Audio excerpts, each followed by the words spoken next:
The first thing I'm going to say is I don't know if you really understand how courageous it is for somebody in that industry in Hollywood to be so outspoken and so strongly conservative as Jon Voight has always been. But being one of the greatest actors of all time, it has not impacted his work. Thankfully, others have been impacted by it.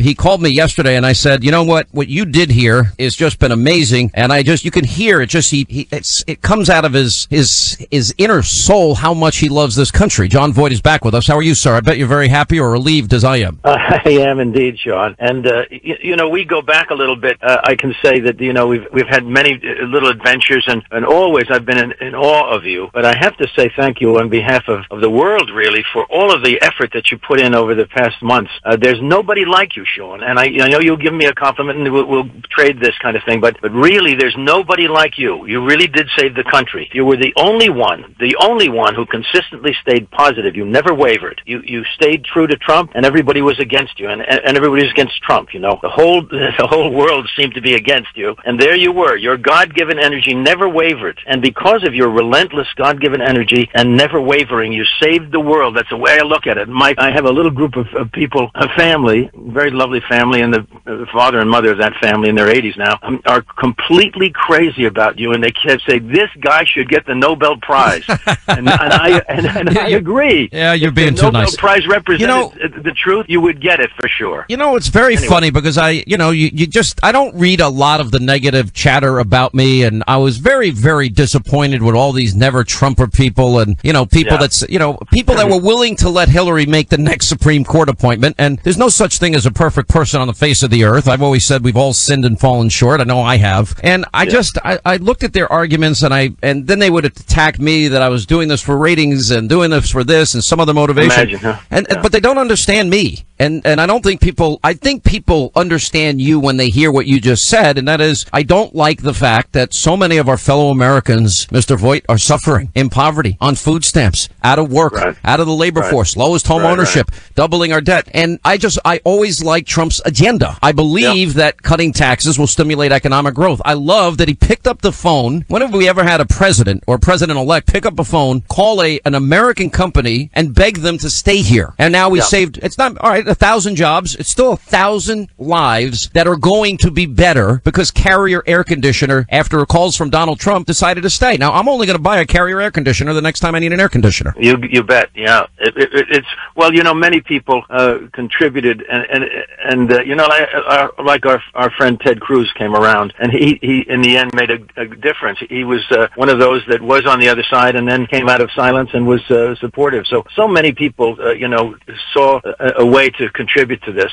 But I still say you're standing alone, my friend. Your energy. We counted on it. We counted on seeing Hannity at night. Thanks. Get our spirits back. I'm telling you. There are even people I work with that thought I was nuts, just in case you didn't know. Well, absolutely. I know. I'll tell you, everybody was against you. Everybody was against Trump, and they were against you, for sure. I tried to warn America, Mr. Voight. I tried to warn them back in 2008 and 2012. I wish I turned out being wrong. I wish we didn't have 13 million more Americans on food stamps and 8 million more in poverty and the lowest labor participation rate. I wish I was wrong. I wish we didn't have a guy that would make a deal with the Iranians like he did and screw up the Middle East as badly as he did. But it turned out, I think that was a big factor that kind of laid the foundation for an outsider candidate like Donald Trump. And what I keep saying to him in the times that I've talked to him, just briefly, since he won this election, I said, just keep your promises. That's all you have to do. Keep your promises. His plan for the economy, for energy, for healthcare, for education, for immigration, for vetting refugees, for identifying evil in our time. That to me is the answer. It was the ideas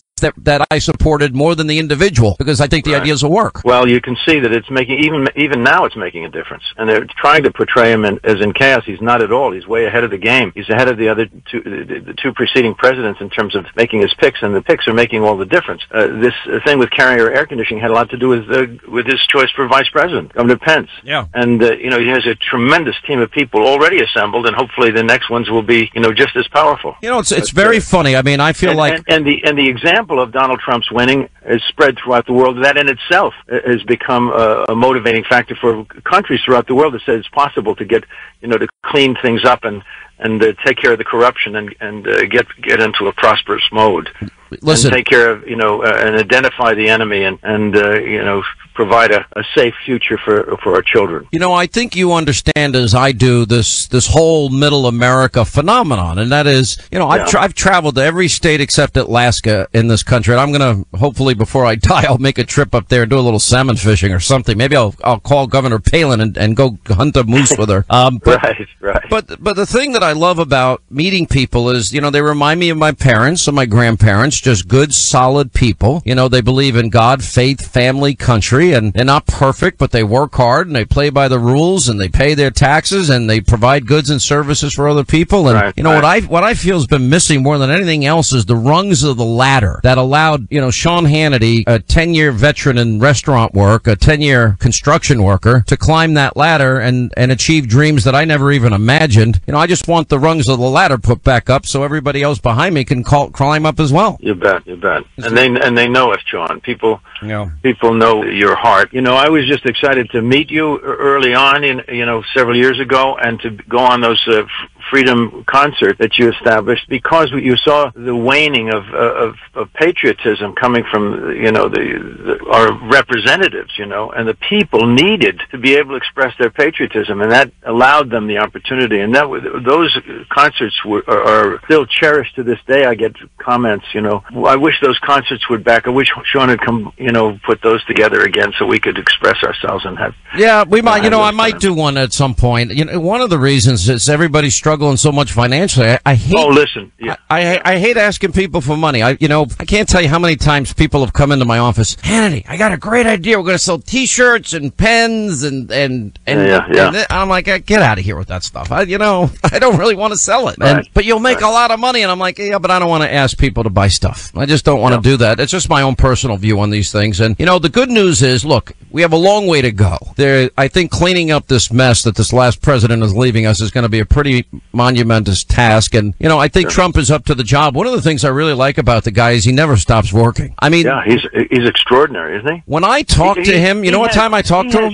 He has Sean Hannity energy, this guy. Yeah. Compared to the way he was campaigning those last few weeks with Hillary Clinton, she couldn't even stand up half the time, and she was doing like 1 to his 12 events. But I usually talk to him, the times that I do talk to him is like midnight, and it's the perfect time to call, because he still wants to keep working, and he's still talkative, but everybody else that works for him is so exhausted they've all passed out, and he's the only one left standing. It's hilarious. I know. I've seen him at the end of the days, just occasionally I've bumped into him, and I've seen him at the end of the days when he's in California or some other place, and he's done 5 events across the country, and he's still as fresh as a daisy. I mean, as you say, everyone around him is exhausted. They just want to go to a bed, but he does have an extraordinary energy. And and by the way, if you ever go on the plane with the guy, I only went on to take a tour of the plane once. I've never been on his plane, but you go on the plane, he's like, everyone that is on the plane that I've ever talked to, they're like, they want to sleep, but they can't sleep because he doesn't let them sleep. First thing he does is he eats either Wendy's or McDonald's or Kentucky Fried Chicken, which, by the way, they're all my favorite. So I'm like, I want to be on that plane too. And then he'll watch TV, and while he's watching TV, that's the secret for you guys. What, you think eating a lot of junk? Well, I'm doing better now because I'm in full training mode, and I've been doing my martial arts now for all these years. I don't eat it as much as I'd like to, but if I get a craving, I'll rush out to Kentucky Fried Chicken or Wendy's any day. I love it. That's great.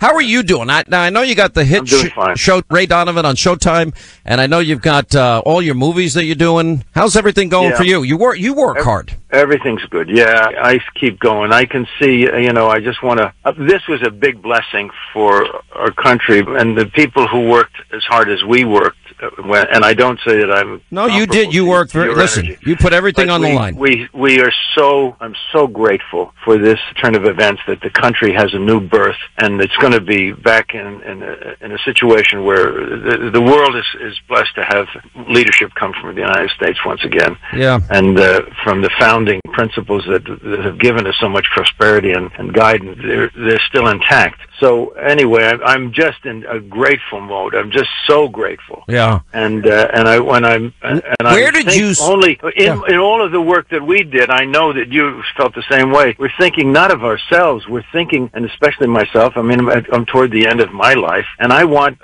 my children and grandchildren and their children to have the blessing of the America that I grew up with. You know, I don't want to. That's all that matters. Pass on until I pass that on. You know. Well, really, at the end of the day, that's all that matters. So, a lot of people said to me, Hannity, where were you on election night? You weren't working. Well, I never work election night. I did call in at one point, but I literally sit alone in my room, talk out loud a lot, looking at computers, and I'm looking at different counties, specific counties, Cuyahoga County, Hamilton County in Ohio, Broward County, Palm Beach County in Florida. I'm looking at the Panhandle counties, and that's what I do. Where were you on election night? Well, I was making a film, and I had to get up the next morning to shoot on the film, but I stayed up the whole night. Yeah, so did I.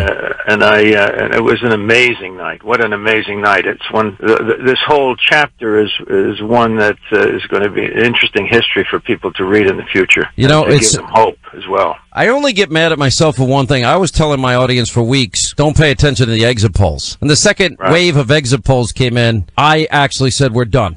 I was furious. I was like, I couldn't believe what I was reading. And then my wife goes to me, you keep saying don't pay attention to the exit polls. Why are you paying attention to the exit polls? Good for her. That's pretty funny.